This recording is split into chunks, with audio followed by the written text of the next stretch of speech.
Jackie, thanks so much for joining me today. Yeah, absolutely. Thanks for having me.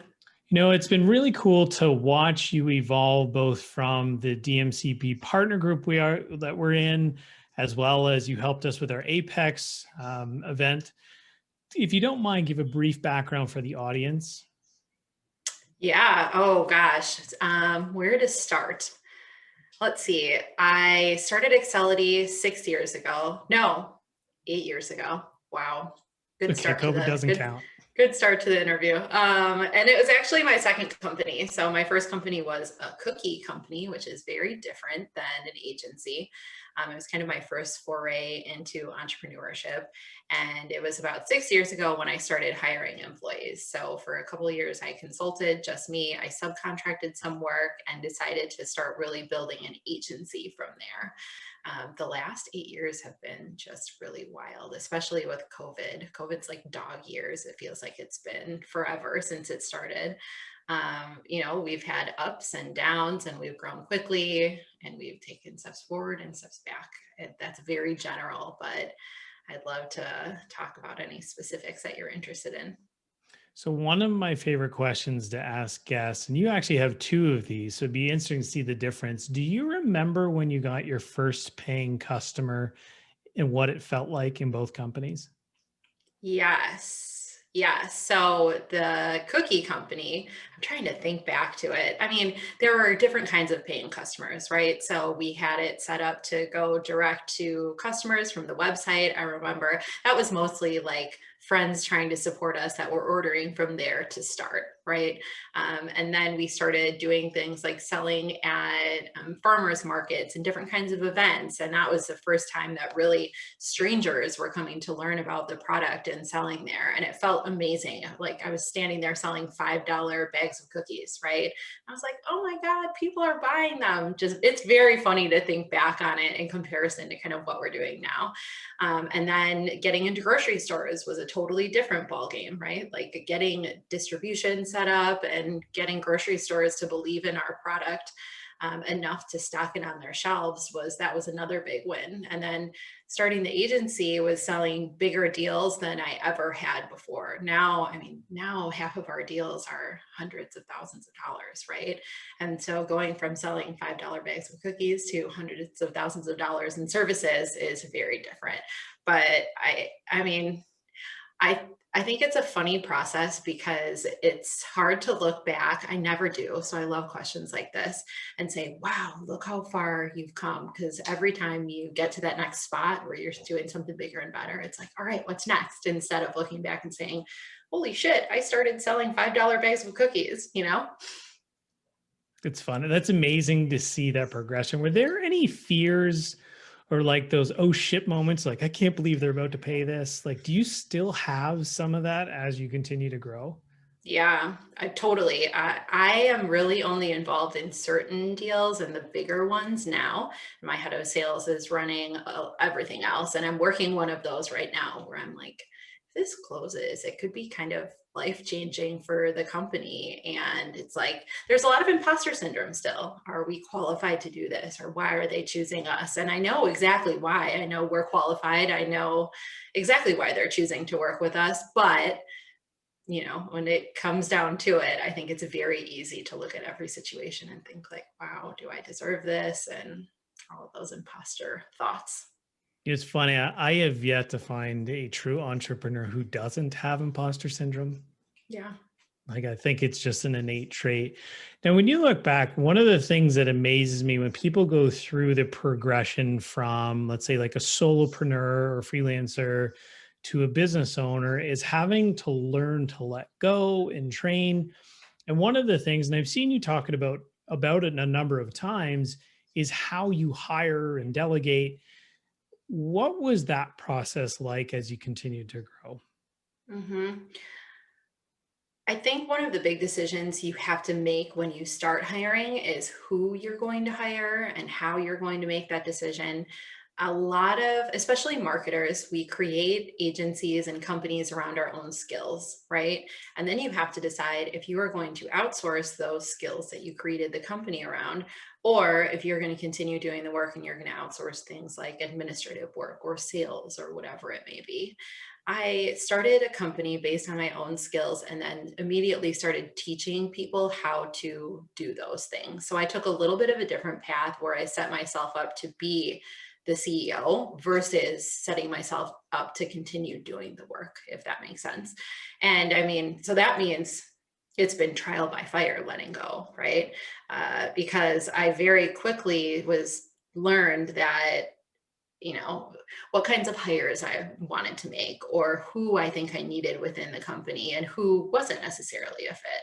Um, Hiring only contractors to start was a really interesting ball game because when you hire contractors, they have lots of competing priorities, and some of them are amazing to work with, and some of them, you know, you're not always going to be the highest priorities. There's this deadlines and stuff like that, but your name is on the line. So I think that's something we don't talk about enough is the decision to hire, who we should hire, how we find those people, how you determine whether or not they're the person that you want.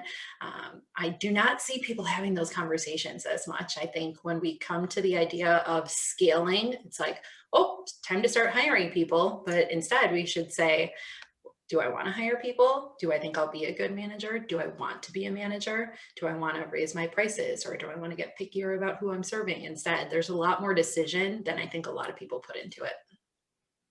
Now, speaking of, you mentioned something in there about like a profile. You've done an amazing job about building your own personal brand along with the company.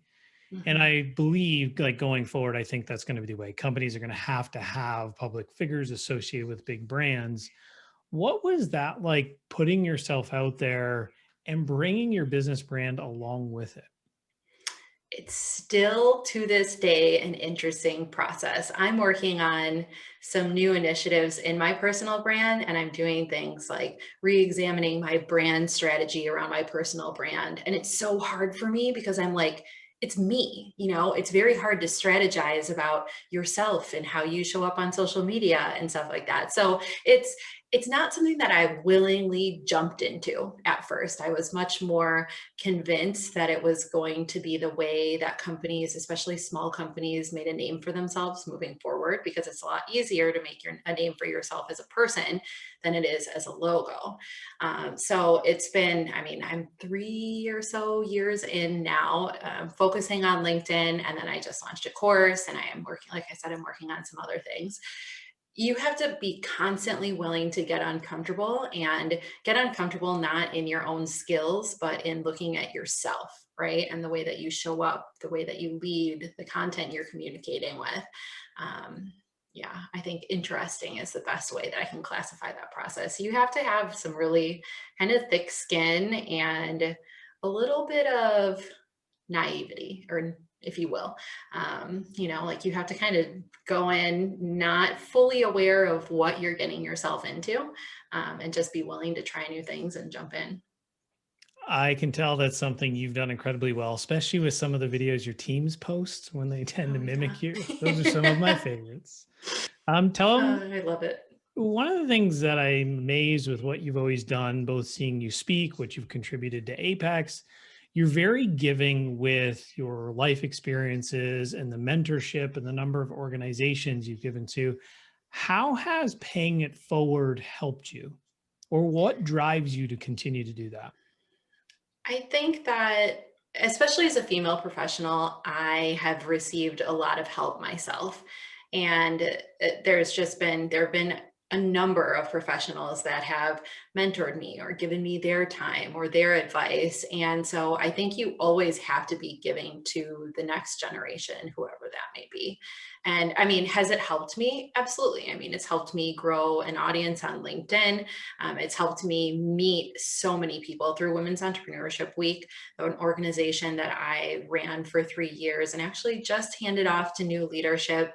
And I'm moving to the board, which is wonderful and bittersweet at the same time. But that opportunity gave me just so many connections and so many women that became friends and people I never would have met if it wasn't for that. So I think we have to put ourselves out there in that way when we have a message or we have a way that we can help. Paying it forward is always the best way, in my opinion.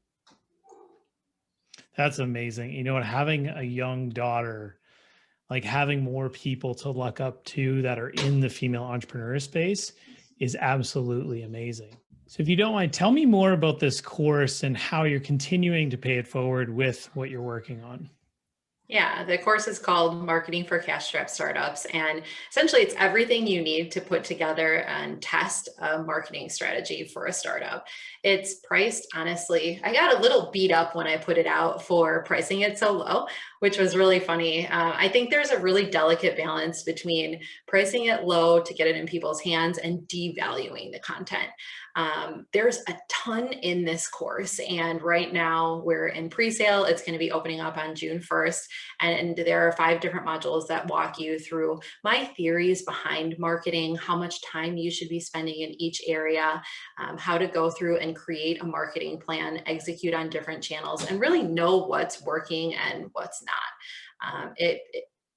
I think that's one of the biggest things missing when you start to learn about marketing as a startup founder or a startup team is like there's so many options and it's very difficult to choose what you should do and understand what might work for you. So that's the summary. That's amazing. I cannot wait to help get this in front of people. Now, before we get to the final question, where can people find the course and follow your journey online? It's JackieHermes.com is where the course is. And I'm sure we can put that in show notes, but it's Jackie, HERMES.com. And you'll see a big button that says Startup Marketing Course. And then, I mean, the place to find me online is LinkedIn. As we've talked about, I spend a ton of time there. So anyone that DMs me, as long as it's not a sales pitch, I will get back to you. And I can say firsthand, it is some of the best content I have seen on LinkedIn. So it's definitely worth following. We'll put all of those in the show notes. And the final question we have today is, what is the one lesson you can share with the listeners to inspire them to find happiness in their pursuits? Ooh, that is a really solid question. And it's something that I've asked myself a lot over the last 3 or so years, like asking yourself, am I happy? And how can I make myself happy in my current situation? And the thing that I've found is that it's up to me, right? It's completely up to you whether you are happy, how much you learn, how stressed you feel, and how you deal with your day to day. I don't have a prescription for, here's are the 3 steps on how to get happy. But I do think it is completely within our own control and within your own mind to figure that out. So I'm still on that journey. It's a very timely question. I can tell you firsthand, it is the journey I find is where most of the happiness comes from. Yeah, absolutely. Jackie, thanks so much for joining us today. Yes. Thank you for having me.